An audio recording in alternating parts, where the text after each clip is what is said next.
Өглөө бүтээгдэхүүнээ ямар дараалалаар хэрхэн ухах заавартай танилцъя. Та өглөө босоод нэг аяга бүлээн ус уусныхаа дараа юм уу эсвэл шууд бүтээгдэхүүнээ ууж хэрэглэж болно. Та эхлээд эмчилгээний зүгийн балнаасаа нэг жижиг цайны халбах хэмжээтэйг авч 200 мл бүлээн усанд найруулна. Үүн дээрээ нэмээд зүгийн жилийн усан ханднаасаа саруулынхаа энэ арын хэсгийг нь шахаж хийг нь гаргаад үзүүрийг нь хандан дотроо хийхэд өөрөө сурагдана. Тэгэхээр нэг иймэрхүү хэмжээтэйг аягтай усандаа хийж найруулна. Хэрвээ та ходоодны шалбархат өрөвсөлгүй бол зүгийн балтай усан дээрээ таал халбаг нэмэгний шүүс бас тусааж болно. За найруулсан усаа одоохондоо уулгүйгээр төр тавьчихна. Нөхөс сэргээх хүрлээ уухад бэлтгий. Тэгэхээр энэ гурван төрлийнхаа өрлүүдийг хэрхэн хойлох талаар зааврыг хэлж өгье.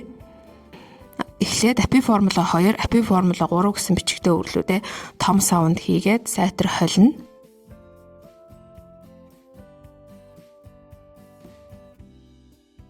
За үүнийхээ дараа болохоор тэр холсон өрлөнүүдээ сав болгонд нь тус нь хийж дүүргэнэ. За эхний 14 хоногт энэ холсон өрлөнийхаа нэг савыг нь дуустал нь уугаад дараагийн 14 хоногтоо нөгөө холсон өрлөнийхаа нэг савыг дуустал нь уuna. За тэгээ дараагийнх нь 14 хоногт болохоор та апи формула 1 гэсэн бичигтэй энэ үлдсэн өрлөө ууж хэрэглэж дуусгана. Нэг цайны халбаг өрлөө амандаа хийж зажилж агаад өмнө нь бэлтгэсэн зүгийн бал жилээтэй усаараа даруулж унаа. Өрлөө уусныхаа дараа зүгийн жилийн тосон ханднаасаа саруулынхаа энэ арын хэсгийг нь шахаж хийг нь гаргаад үзүүрийг нь хандан дотроо хийхэд өөрөө сурагдана. Тэгэхээр нэг иймэрхүү хэмжээтэйг соруулж авч хэрэглэнэ. Үүнийг халбан дээр хийгээд шууд ууж болно. За хэрвээ энэ тос нь бас өтгөн бүтэцтэй учраас шууд уухад тань таагүй санагдах юм бол ардаас нь жоохон бүлээн ус балгачиж болно.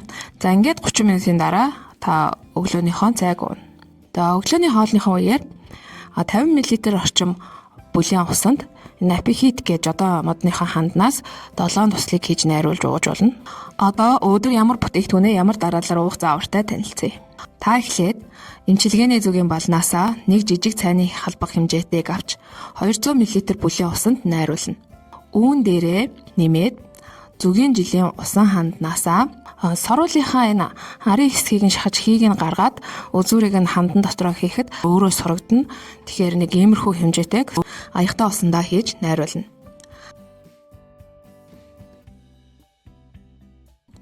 За найруулсан усаа одоохондоо уулгүйгээр төр тавьчихна.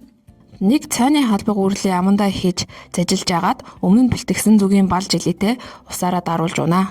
Үүнээсээ хойш 30 минутын дараа өдрийн хоолоо идэнэ. Одоо орой бүтээгдэхүүнээ ямар дараалалаар хэрхэн уух заавартай танилцъя. Та эхлээд 200 мл бүлээн усанд зүгийн жилийн өтгөрүүлсэн ханднаас зориултын саруулаар саруулынхаа энэ арын хэсгийг нь шахаж хийг нь гаргаад үзүүрийг нь хандан дотроо хийхэд өөрөө сурагдана. Тэгэхээр нэг иймэрхүү хэмжээтэйг аягтай усандаа хийж найруулна. Нэг цайны халбаг өрлөө амандаа хийж зажилж агаад өмнө нь бэлтгэсэн жилээтэй усаараа даруулж унаа. За өрлөө ууснаас хойш 30 минутын дараа орой хоолоо идэнэ. Хоолныхоо үеэр 50 мл орчим бүлээн усанд апи хит гэж одоо модныхаа ханднаас 7 туслыг хийж найруулж ууж болно. Орой унтахын өмнө зүгийн жилийн тосон ханднаасаа саруулынхаа энэ арын хэсгийг нь шахаж хийг нь гаргаад үзүүрийг нь хандан дотроо хийхэд өөрөө сурагдана. Тэгэхээр нэг иймэрхүү хэмжээтэйг соруулж авч хэрэглэнэ. Үүнийг халбан дээр хийгээд шууд ууж болно. За хэрвээ энэ тос нь бас өтгөн бүтэцтэй учраас шууд уухад тань таагүй санагдах юм бол ардаас нь жоохон бүлээн ус балгачиж болно.